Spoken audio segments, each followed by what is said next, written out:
What is up, guys? How's it going? This is my, on Tuesday, reaction to the Eagles game. I was out all day yesterday, so I couldn't get it out. But, yeah, I feel like on Sunday, the Eagles-Raiders game, Eagles 31, Raiders nothing.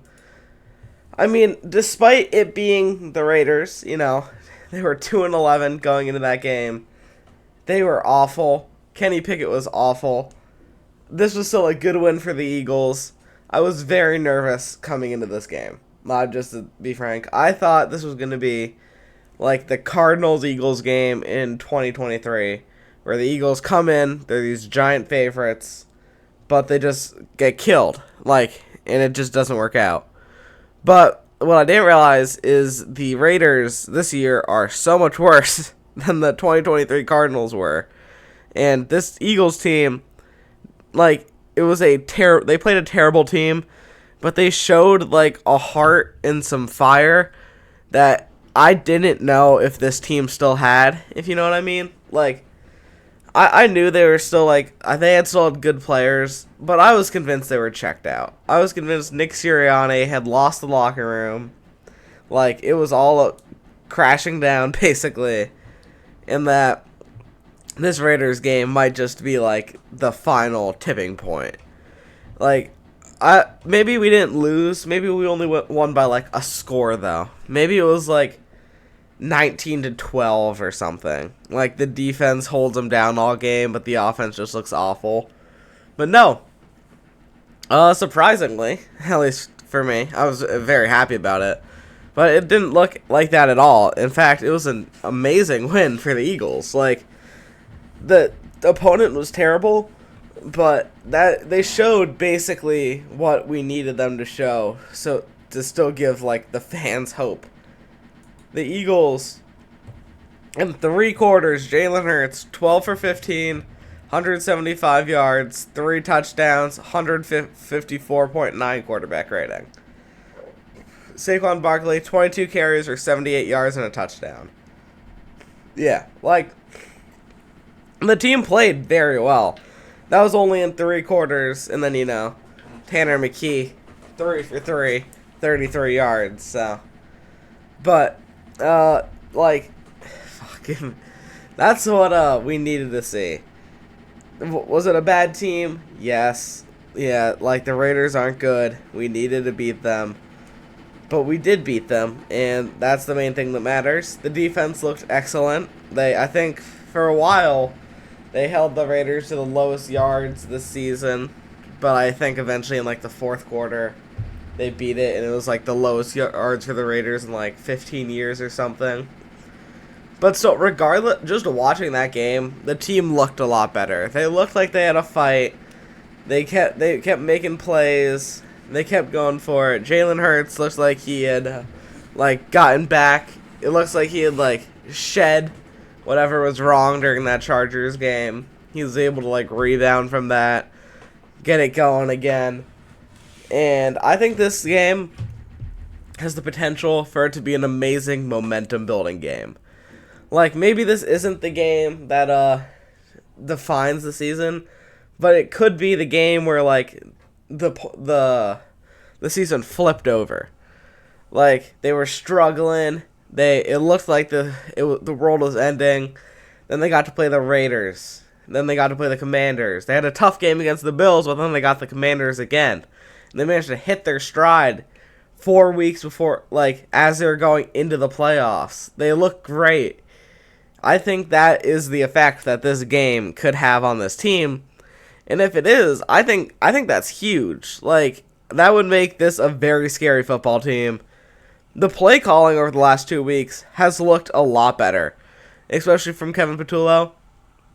And I wonder if it has something to do with Nick Sirianni getting involved into the offense, which was a story before last week's Chargers game. But the offense was just so bad, and mostly probably in part to Jalen Hurts, having 5 turnovers. But, I wonder if they're, because the play calling, I'd have to go back and watch the game, but I do remember it being better than previous weeks.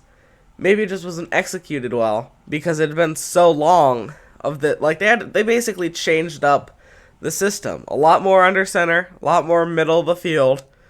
And they just hadn't been doing that all year. So, there's a good chance that Chargers game was just, a growing period.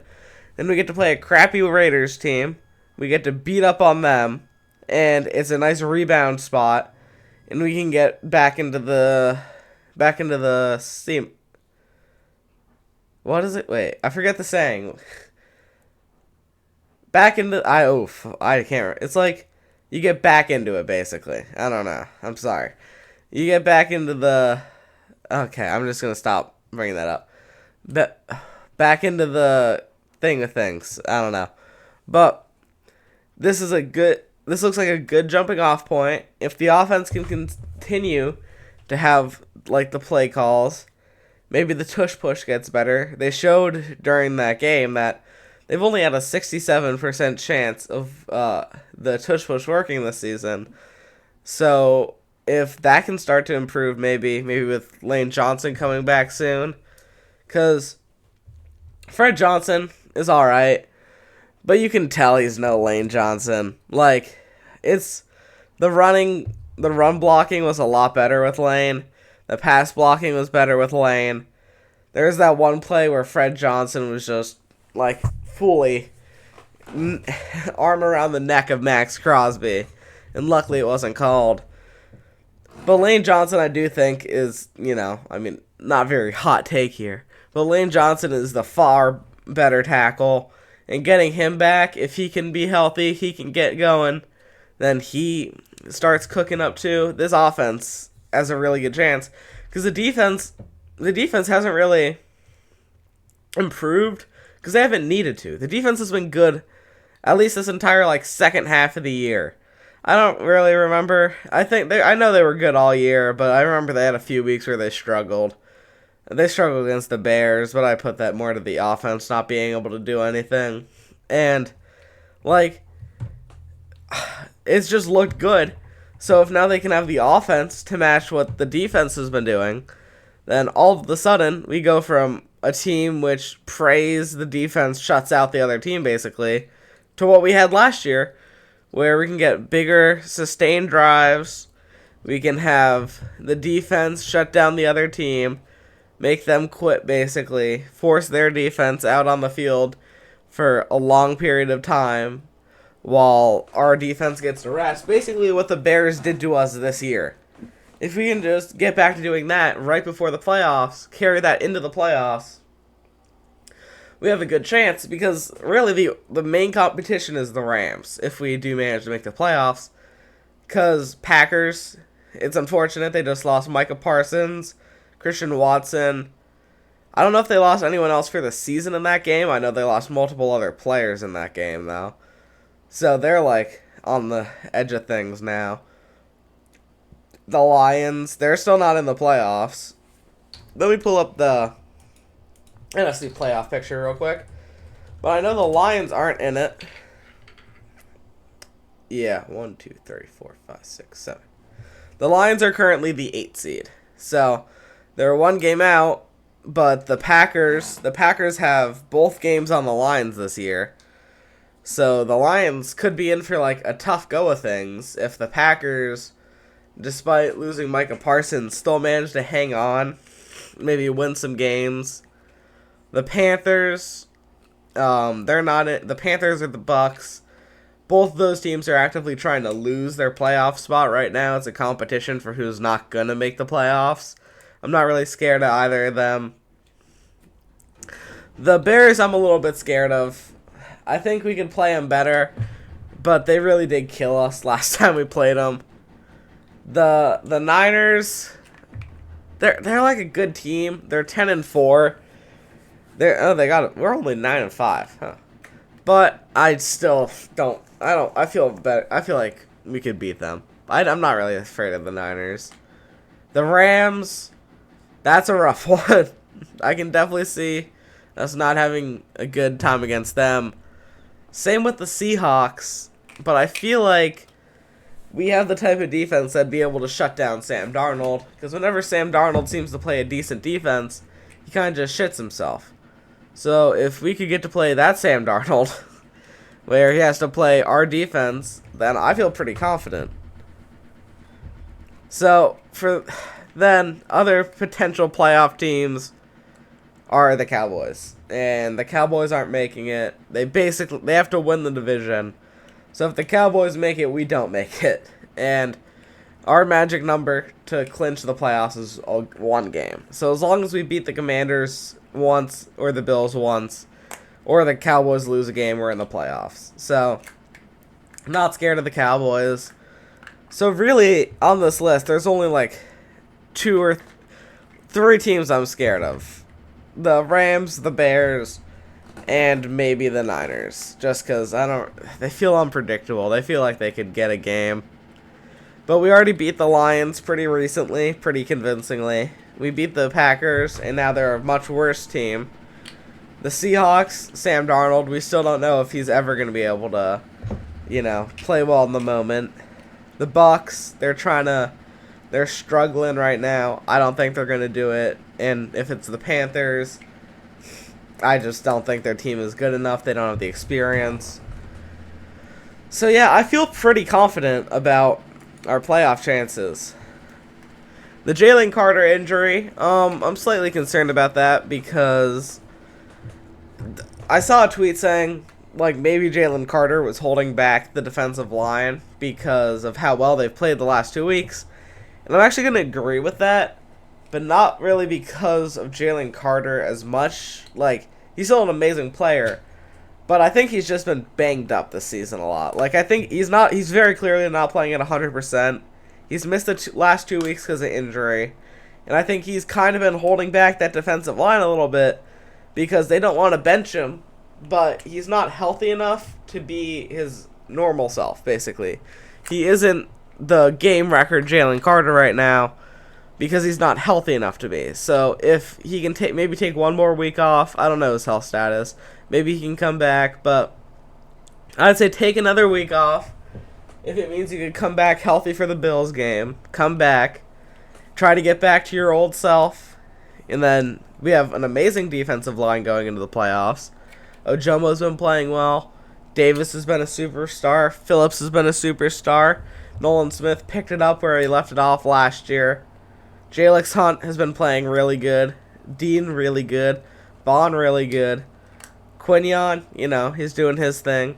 Cooper DeJean, he's been playing really well. He had that little scuffle in the game that took away the Brandon Graham sack, though I do think Tyler Lockett flopped completely. And also, Tyler Lockett, you can't be talking shit like that to a player whenever you catch the ball and there's a DB anywhere in range, you just fall because you're scared of getting hit. Like, you can't be out here talking shit when you're kind of like known for catching the ball and just dropping down to preserve your body. It's football, man. Like, you can't talk shit and flop. But hey, it worked. It got the Brandon Graham sack off the board for the Raiders.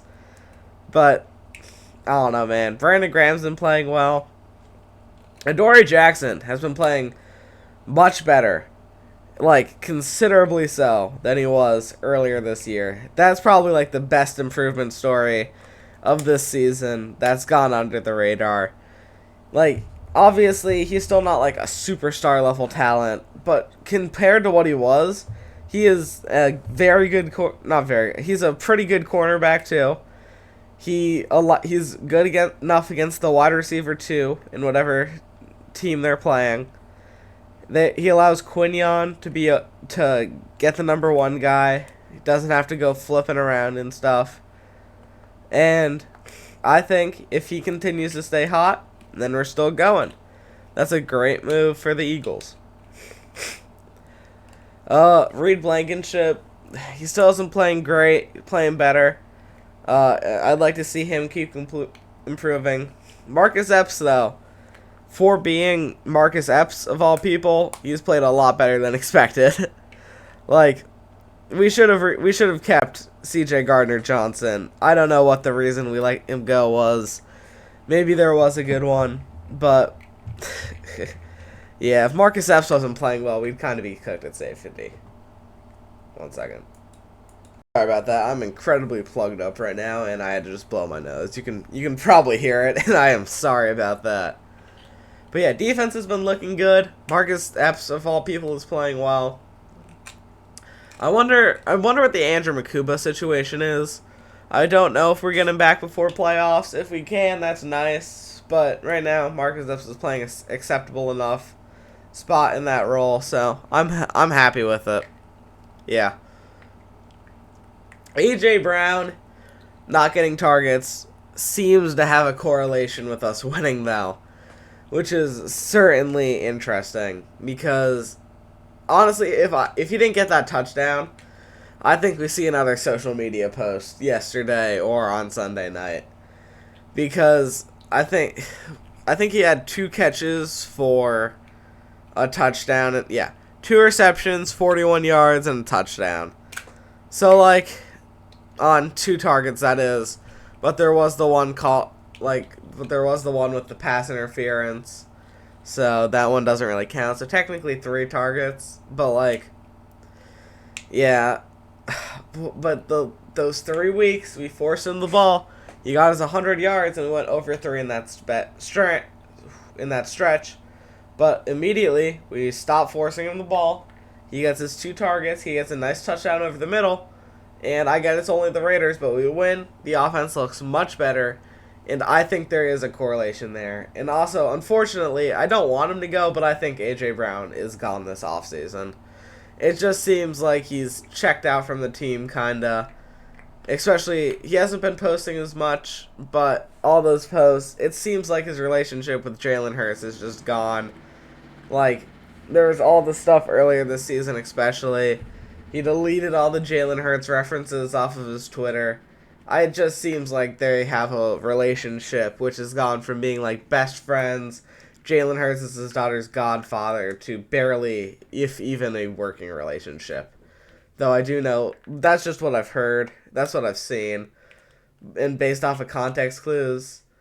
But I think it's kind of just to see what we get. I mean, he's still a great receiver, arguably our number 1 or number 2 guy. He's still amazing when he gets the ball in his hands.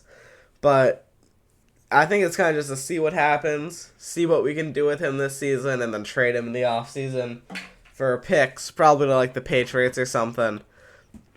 He really seems to want to go there. And yeah, see what happens with that.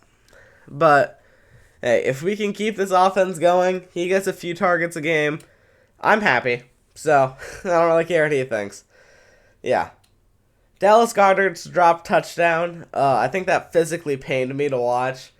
It was one of those things where you see it hit his hands, you realize he's dropping it, and you're like, no way he drops this, right? It was such a cupcake. Oh, it was a cupcake pass, cupcake catch, and he just dropped it, man. I mean, did it end up mattering? No, it was just disappointing, though. That's the type of play. You could have had 3 touchdowns on the game. For like a 3-touchdown game after going like a month with no touchdowns would have been crazy. But he just had to drop it. But after that, he caught 6 of his 7 targets on the day. So 6-7. He caught 6 of his 7 targets on the day. The one drop being the touchdown catch, and he had 70 yards. So he had 6 receptions for 70 yards. He was just 6-7 day for Dallas Goedert. All right. 2 touchdowns, should have been 3. But great day from him. Devontae Smith, 2 receptions for 50 yards. No touchdowns on 2 targets. He had a solid game. He looked good, though. But obviously it was just the Dallas Goedert show. The defense strapping down Kenny Pickett. 15 for 25, 64 yards, an interception, and 4 sacks. They weren't letting him do anything. He can't really do much. Every time I watch Kenny Pickett, I think, the Steelers spent a first-round pick on this guy. They thought, for some reason, that Kenny Pickett was worth a first-round pick. That kind of shows where the Steelers are at as a franchise. Steelers-Dolphins last night. I missed basically the entire first half because I was at work and then I had to drive home. But the parts I saw were electric. Like, immediately, I saw the end of the first half, the touchdown drive. I saw the touchdowns I saw the third quarter, basically. And, hey, pretty good. But it looks like the first half of that game was a complete snooze fest. Which, happens when you have ancient Aaron Rodgers on your team. Then, Ashton Jeanty, 9 carries for 39 yards. The defense wasn't letting him do anything. Ooh, surprisingly, Brock Bowers had 6 catches, only getting 28 yards, though. But that's actually pretty good for him. Devin White, he was having a pretty decent game. But, he was an Eagle last year. Yeah, that's weird. That was a weird saga last season, but yeah. The Eagles had 27 first downs to the Raiders 7 first downs. I'm just checking the stats right now. We only punted once, 3 penalties for 35 yards. It's still more than I would like to see, but we're cleaning it up. We're getting better there. We didn't lose any fumbles, no picks. We had 19 more minutes in time of possession. And, yeah, Jake Elliott, 1 for 1 on field goals. So, better than 0 for 1. But I'd like to see him not miss still. Because I still think we have a Jake Elliott problem if the missing continues. But if he can be a decent kicker, I don't think he can kick from range still. But if he's just a decent kicker, then that's at least a floor for him. Anything else I want to talk about? Not really. Alrighty. Well, I hope you all have a good day. And go Birds.